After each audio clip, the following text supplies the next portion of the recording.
Over in London, Alex Mehta is getting quite different advice from his trainer, Alan Lacey. Humility and speed are key to the Londoner's philosophy. Nobody goes out to hurt or be hurt or be humiliated or to humiliate. You know, it's a fun thing. Everyone wants to be back in the office the next day. Okay, you may have a black eye or a bloody nose on the night, but that's as far as it goes. One move, Alex, one move. Speed, yes. The one thing boxing's taught me is humility. You get, every time I get in that ring, you know, I realise I'm not a specialist I like to think I am. And any one of these guys I could get in with tonight could knock the stuffing out of me. And I know that. One lucky punch and boom, it slides out. It's not playing five-a-side football. It's not playing squash on the court or 10-pin bowling against your corporate rivals. Yeah, it's real and it keeps me down to earth. What the fighter's got to do, he's got to figure out what combination of punches can he throw. For instance, double jab, right to the body, jab to the head, right to the head. What combination of punches will get through your opponent's defense? Alex is relying on differences in boxing styles between New Yorkers and Londoners to try and claim the white-collar boxing title as his own.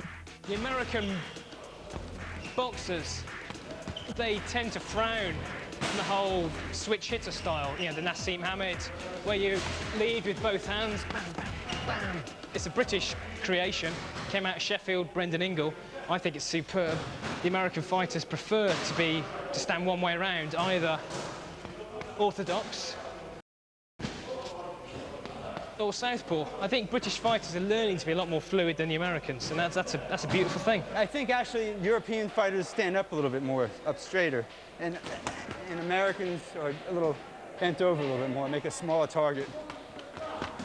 I like to call it thinking man's chess, and your body and your torso. It's simply the board upon which the pieces of your arms and your hands move. But it's anyone's guess as to who will win. Both sides agree that they'll each be a good match. Apparently the kid's very experienced and, you know, has more experience than even Phil, who has inherited my title as King of White Collar. We're safe, 3,000 miles away from my opponent. In the ring, in fact, what they can actually do, yeah, very good. Tough, hard as nails. Can't let your guard down for a second. Having boxed some of the Americans, they are tough. In fact, they're extremely tough. And we're way behind in terms of experience, and experience actually counts for an awful lot. So I think at this stage we've still got a way to go. Having said that, our enthusiasm is unbridled. I guess they might be a little upset because we were the colonies at one time. A group of fellows coming in from another country or another city, there's a rivalry there, and those that are from New York will be rooting for the New Yorkers. Those that are from Britain will be rooting for the British. Now I just want to show you who London is. The awesome one is considering a comeback. So if I were you, I'd go get some drinks the way you do all the time, so you can numb yourselves. Even though we're probably outgunned in terms of experience and you know, a bit of ring savvy, our guys mean it. And you better watch out next time. The only thing I can say is any guy who gets in the ring with me, I've ultimate respect for. And there's only one thing I've got to say to him.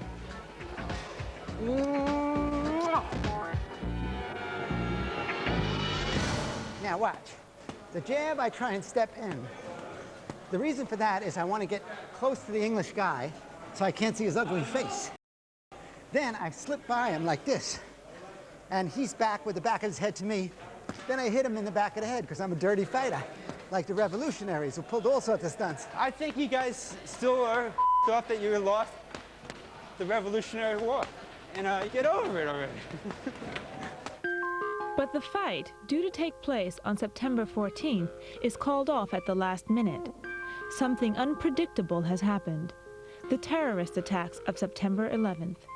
September 11th, I was on a bus going down to my literary agent, and I look out the bus window and I saw the black smoke flying out of the World Trade Center, and none of the people on the bus knew what it was, and we were all saying, "What's that?" you know.